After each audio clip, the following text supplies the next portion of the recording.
This is cut number A2, recording D62. It's an interview with Lieutenant Commander Paul J. Redmond. There is no date. This is part 1 of 2.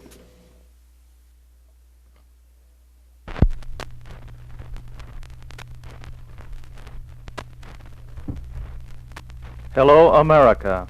From a Pacific base, an interview with Lieutenant Commander Paul James Redmond, Chaplain's Corps, formerly of New Haven, Connecticut, is brought to you by a Marine Corps radio section.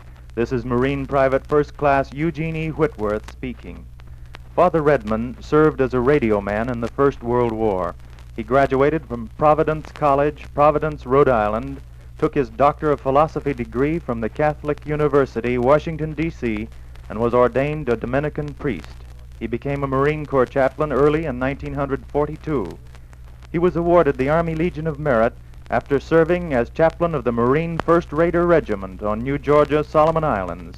In part, the citation reads, "At both Veru Harbor and Bairoko Harbor, he repeatedly ignored intense machine gun, rifle, and mortar fire so that he might comfort the wounded.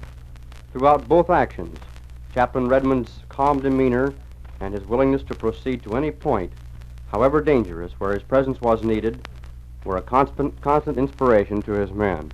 Father Redmond went with the 2 companies of Marines who forced their way through virtually impassable swamps to strike the Japs a surprise blow. So grueling was the pace that he lost 30 pounds on the march. Father Redmond, what stands out most in your memory of that march on Veru? The fact that American boys would give up a constitutional right of their own free will, the right of griping. These boys were without water, without food for almost 3 days, and yet they fought a great battle on the day when they met the enemy. Father Redmond, you were on Guam. I'm sure the people back stateside will be more interested in your more recent experiences. From Guam, what stands out most in your mind? Strangely enough, it isn't what happened on Guam so much. It's what happened the night before we landed on Guam. That's the thing that stands out in my memory. You mean the night before the invasion? That's right. Would you explain that to us, Father?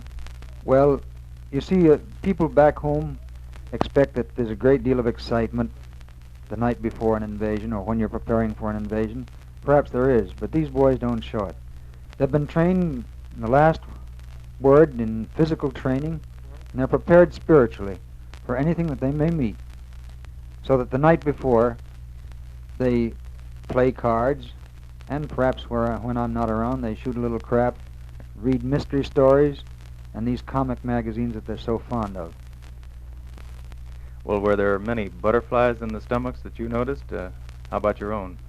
We all have butterflies in the stomach, but we don't talk about them. I see. Well, next morning, was there any change in the attitude of the boys? Yes, the butterflies were a little more active, and there was an increase in the tempo. The bombardment, of course, had begun. We were preparing to get into the small boats, go ashore. Naturally, there's a great deal of excitement. Well, how did you go into the shore, Father? Well, you see that in the newsreels, how the small boats prepare to go on ashore. It's like being sent into a football game. There is a great deal of excitement, saying hello and goodbye to one another, see you on the beach, and all that sort of thing. What wave did you go in with? Well, the chaplains with our regiment went in the first assault wave. And did you catch much of the action going in? Naturally. What happened to you when you hit the beach? Well, we weren't especially welcome on the beach. There was a reception committee, but you could hardly call them friendly. And where were they? Do you recall that? Well, there were a few that I recall especially. They were in a pillbox right on the beach, and they were giving us a very warm reception. The most remarkable thing about this landing, I suppose about any landing out here, is the forethought, the care that the authorities have, not only to take the island, but to take care of the men. There was a sick bay set up on that beach. Within a matter of a few minutes, there were Navy doctors, Navy corpsmen right there to take care of the wounded, to evacuate them. Unfortunately, this pillbox hampered the work a little bit. We had to get rid of it. We tried yelling to men going alongside of us, on either side of us on the beach, to wipe that pillbox out. But no one pays attention to your cries at a time like that. Everyone's so intent upon what they're doing, their job, that they don't listen to anybody else. Fortunately, I saw a boy that I knew. I'd been talking to him the evening before, and he happened to have a flamethrower on his back. And I called his name, and he asked me what I wanted, and we told him, and the pillbox was taken care of very quickly. Do you remember the boy's name, Father? Redick Lamon Kelly. He's from Memphis, Tennessee. And do you know where he is now? I certainly do. I had a letter from him yesterday, and he's healthy and happy.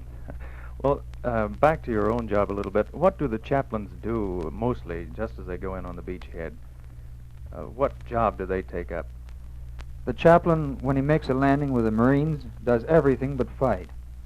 And when I say everything, that means he tries to help the doctors to the best of his ability. The chaplain is supposed to know a little first aid. He tries to console the dying. He tries to ease the wounded. But his job is very easy. Someone once said that the wounded never cry. I didn't hear a single moan or a cry on that beach, although there were some pitifully wounded boys there with us in that sick bay right on the beach. Well, Father, you work very closely with the doctors and with the Navy corpsmen. Perhaps you could tell us a few instances of the work they do. Well, sometimes the chaplains try to follow where the action is most intense. One day, one of our battalions was especially hit very hard, and Dr. Miller and Chaplain McLean, the Protestant chaplain, one of the Protestant chaplains with our regiment, was there. Chaplain McCorkle and myself went up to help, do the best we could to help them. They had established their sick bay in a place where it was under enemy fire. It was the only place they could establish it. Men were actually being killed right in that sick bay by direct enemy fire. Yet that sick bay was being conducted with all the business-like manner that a doctor would conduct a Navy sick bay on any ship or any shore station in the United States. Things were carried out with all the efficiency and care that Dr. Miller, Chaplain McLean, could give them. Well, do you know where either of these two men are now, or where both of them are? Yes. Dr. Miller is back in the States, and Chaplain McLean is with me now. I see. Well, here's a question that I'm sure people will want to hear answered. How effective is this treatment in the field given to battle casualties? But the people, the mothers and fathers at home, naturally worry a great deal about their boys. First of all, from a chaplain's point of view, their spiritual welfare is taken care of thoroughly. The Navy Department assigns chaplains to every unit. But most of all, it assigns doctors and corpsmen, plenty of them, to every combat outfit. I recall especially our regimental hospital. Dr. Sacco of Chicago is in charge. He's back in the States now, I believe. He was in charge there, and 700 wounded went through that hospital. Of that 700, only 15 died. You can attribute that to the drugs, these new drugs, the blood plasma, and all these new scientific inventions. But a great deal of it's due, too, to the blood and sweat and hard work of our Navy doctors and corpsmen. Well, that certainly sounds like a good job and very well done. But now maybe we can get you to talk about yourself a little, Father Redmond. Tell us about your own work with the Marines on Guam. For instance, when did you first hold services? The first services that were held on Guam were Catholic Mass and the Protestant services on the Erode airfield within an hour after they were taken.